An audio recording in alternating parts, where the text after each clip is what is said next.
All righty, folks, you heard me on my daily financial news for April 10th talk about the hot inflation reading across the board. You also heard me talk about why I believe it is actually finally good news.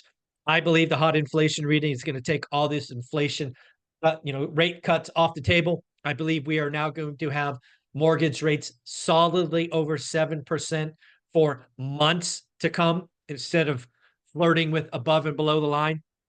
And I think this is going to cause inventory to build. It's going to cause the housing market to slow down, and it's going to create some opportunities if you happen to be looking there. But let's have a conversation with Matt, the mortgage guy, who I assume had an interesting alert when he got up this morning after that hot inflation reading. What'd you see first thing in the morning? First thing in the morning, I woke up and, for people that don't know, like when you talk about mortgage-backed securities and you talk about 50 basis points, it doesn't mean that rates went up by a half a point, but a 50 They basis went up. point, They 50 did go basis up. point move is probably, a quarter to 3/8 in rate, and Right. I woke up and these things will move 10, 15 basis points, 20 basis points on any given day. A lot of times it's been relatively flat. When I woke up and it said negative 51, I didn't even have to look at the inflation reading, Mike. I saw that first and I said, yep, inflation came in hot. And let's, for context, you and I have been doing this a long time.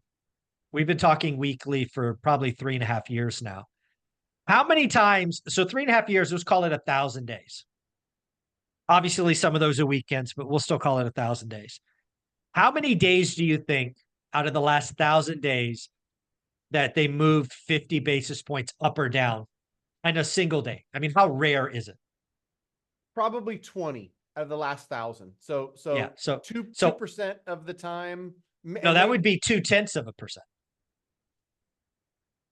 Well, 20 out of 1,000. Oh no, 2%. Okay, 2%. Right. Yeah, I'm 2%. good with math, Okay. bro. If nothing else, All right, Mike, my bad. math is my stuff. There you go. All right, and that might be an overestimate. Well, it's probably 15 to 20. I bet you that. Okay. All right. So yeah, 1 to 2%, because it's pretty rare. Really, really rare. And so rare that I can remember some of the jumps in the past where, thankfully, I'm older and I'm wiser. If you like it, lock it. Lock it. Dude, I swear I just saw something like an old Twitter post and I said, come in here to just confirm that I've been saying, if you like it, lock it for 9 months now or something. That was like mid 22. And so it's like, nice. For years, Mike, we've been feeling good, locking it. Yeah. And locked a lot in our branch earlier in the week because we're not gamblers. Yeah. So yeah, man, if you were so this is what I think is going to happen, and I think we saw a little bit of this a couple of weeks ago. And actually, I had a comment from a real estate agent. He actually had 3 deals that were in escrow that unfortunately didn't lock, and all 3 got canceled. I believe it. You know what's funny is I had somebody reach out to me Monday, in contract on Friday.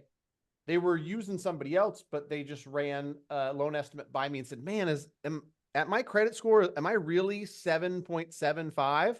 And I looked at it and it's a high balance loan. The credit's not perfect. I said, honestly, it was like I do when I say it's legit. Here's the worst part, Mike. When I look at the loan estimate, there's a box locked. No, yes. He didn't lock. I touched base with him this morning. I'm not doing the loan. Just somebody who I've had conversation with. And I said, Sean, hope you're locked in. And there's other issues with the house, but he told me exactly what you talked about. We're probably going to cancel. I don't know if it's all rate, right? It might be that there's issues with the house and whatnot, but yeah, sure. It certainly plays into it. Of course. That's a big move. Right. I mean, and $800,000 loan in California, 1/4% is $200 a month. We're not talking about a small, change. Yeah. If somebody's on the fence, they're like, oh, I don't know if I want to take on this mortgage, and you add $200 a month to it, that might put them over the edge. No, so I want to play this out because I'm team fix the housing market. And I think it's fair to say the housing market's been broken for a couple of years, probably 3 years. And unfortunately, you can't wave a magic wand and fix the housing market. That's not how it works. It takes time.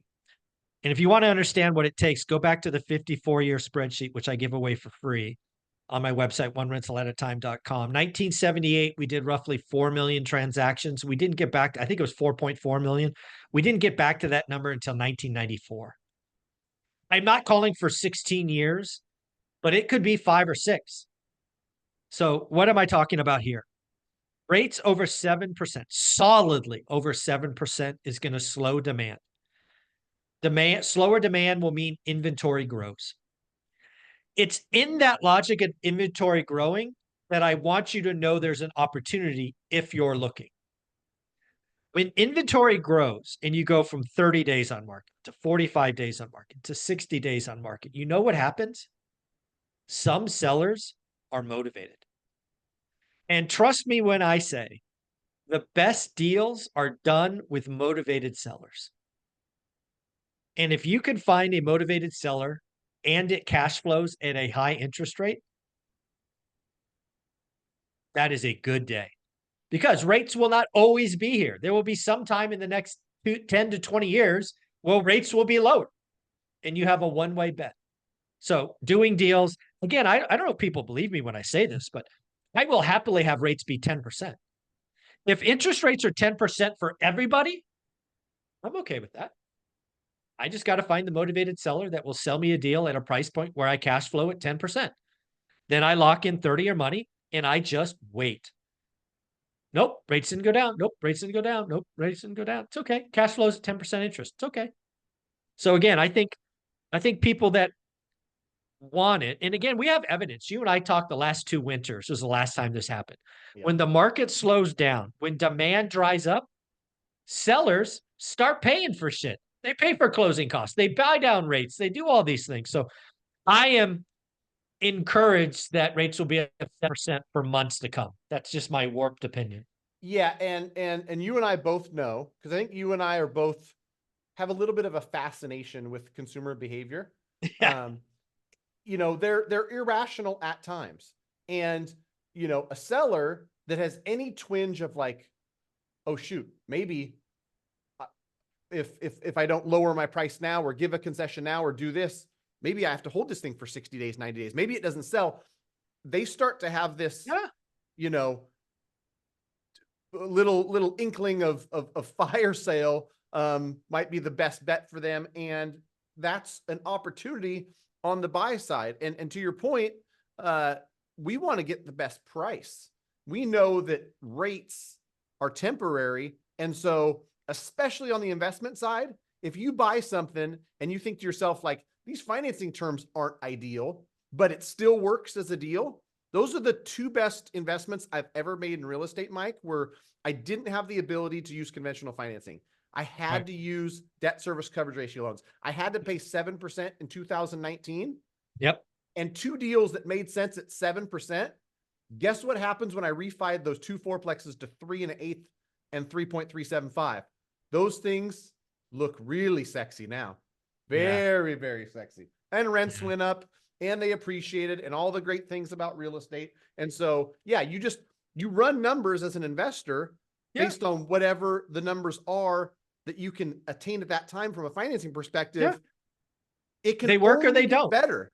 Yeah. If you're not writing, nobody's writing, I shouldn't say nobody, but next nobody is writing any sort of ARM or anything like that. So you've got, God, I hope not.